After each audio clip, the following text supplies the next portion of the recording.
ತಾಯಿ ಮನೆ ಒಳಗಡೆ ಯಾರಿದ್ರಮ್ಮ?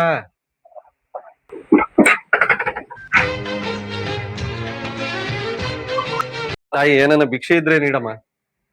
ಒಂದ್ ನಿಮಿಷ ಇರ್ರಿ ಸ್ವಾಮಿ, ಹೋಗಿ ಒಳಗಡೆ ಹೋಗಿ ತರ್ತೀನಿ. ತಗೊಳ್ಳಿ ಸ್ವಾಮಿ. ಬೇಡಮ್ಮ ಬೇಡ, ನಾನು ಗಂಡಾಂತರ ಇರೋ ಮನೆಯಲ್ಲಿ ನಾನು ಭಿಕ್ಷೆ ತಗೊಳಲ್ಲಮ್ಮ. ಸ್ವಾಮಿ ಏನ್ ಹೇಳ್ತಿದ್ದೀರಾ? ನಿಮ್ಮ ಮನೆಯಲ್ಲಿ ಗಂಡಾಂತರ ಇದೆಯಮ್ಮ? ಸ್ವಾಮಿ ಅದಕ್ಕೇನು ಪರಿಹಾರ ಇಲ್ಲ. ಪರಿಹಾರ ಇದೆಯಮ್ಮ, ಮನೆ ಒಳಗಡೆ ಬರ್ಬೋದಾ? ಹಾಗಾದ್ರೆ ಬರೀ ಸ್ವಾಮಿ ಒಳಗಡೆ. ನಾನು ಕುತ್ಕೊಳ್ಳೋ ಜಾಗದಲ್ಲಿ ಪೂರ್ವ ದಿಕ್ಕಿಗೆ ಚಾಪೆ ಹಾಕ್ತೀಯಮ್ಮ? ಒಂದ್ ನಿಮಿಷ ಸ್ವಾಮಿ, ತರ್ತೀನಿ ಹೋಗಿ.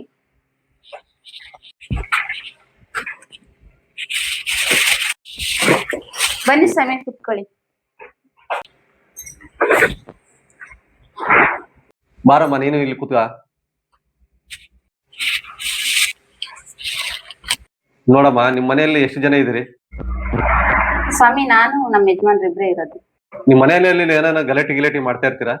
ಇಲ್ಲ ಸ್ವಾಮಿ, ಆತರ ಏನ್ ಗಲಾಟೆ ಮಾಡಲ್ಲ, ನಾವು ತುಂಬಾ ಚೆನ್ನಾಗೇ ಇದೀವಿ.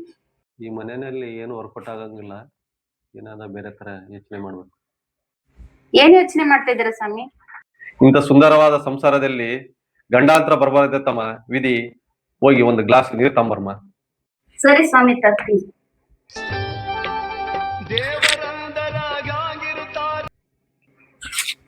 ತಗೊಳ್ಳಿ ಸ್ವಾಮಿ.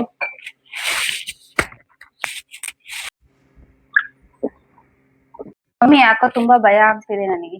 ಏನು ತಗೊಂಡ್ ಹೋಗಂಗಿಲ್ಲಮ್ಮ, ನೀನ್ ಏನು ಕೊಟ್ರು 500 ರೂಪಾಯಿ ಎಲೆ ಅಡಿಕೆ ಮೇಲೆ ಒಂದು 500 ರೂಪಾಯಿ ದಕ್ಷಿಣ ಇಟ್ಬಿಟ್ರೆ ಸಾಕು. ಸರಿ ಸ್ವಾಮಿ, ತರ್ತೀನಿ.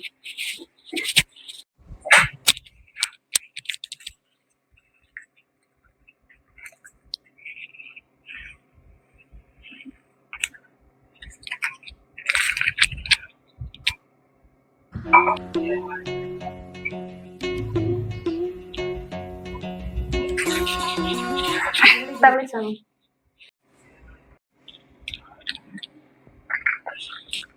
ಏನ್ ಸ್ವಾಮೀಜಿ ಒಂದ್ ಕಟ್ಟಿಟ್ಕೊಂಡ್ಬಿಟ್ಟಿರಾ ಬಂಡಲ್ ಗಟ್ಲೆ? ಏನ್ ಮಾಡ್ತೀಯಮ್ಮ, ಮನೆಗೆ ಹೋಗ್ಬೇಕಲ್ಲ, ಹಂಗಾಗಿ ನಾನು ಊದ್ಬತ್ತಿ ಇಟ್ಕೊಂಡಿದೀನಿ ಒಂದ್ ಕಟ್ಟು. ಸರಿ ಸ್ವಾಮಿ. ಇವಾಗ ನಿನ್ನ ಮಾಂಗಲ್ಯ ಸರವನ್ನು ಇಡಮ್ಮ ಮಗಳೇ.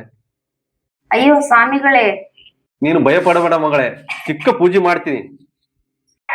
ಐತಿ ಏನಿಲ್ಲ, ನನ್ ಕಳ್ಳನ್ ಕೊಟ್ರು ಒಂದ್ 2 ಲಕ್ಷ ರೊಕ್ಕ ಬರುತ್ತೆ ಮಗಳೇ. ನಾನು ಕುಡಿದು ಬಿಟ್ಟಿರುವ ಅಮೃತವನ್ನು ನೀನು ಸ್ವೀಕರಿಸು ಮಗಳೇ. ಆಯ್ತು ಸ್ವಾಮೀಜಿ. ತಗ ಮಗಳೇ.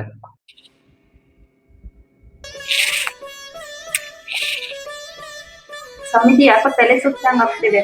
ಏನು ಭಯ ಪಡಬೇಡ ಮಗಳೇ, ಏನು ಭಯ ಪಡ, ಏನಾಗೋದಿಲ್ಲ. ಕುಡಿ, ನೀನ್ ಕುಡಿ, ಏನಾಗೋದಿಲ್ಲ.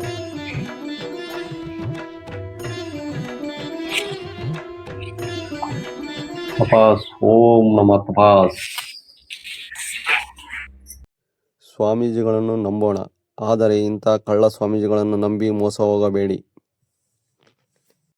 ಈ ವಿಡಿಯೋ ಇಷ್ಟ ಆಗಿದ್ರೆ ಲೈಕ್ ಮಾಡಿ, ಶೇರ್ ಮಾಡಿ, ಸಬ್ಸ್ಕ್ರೈಬ್ ಮಾಡಿ.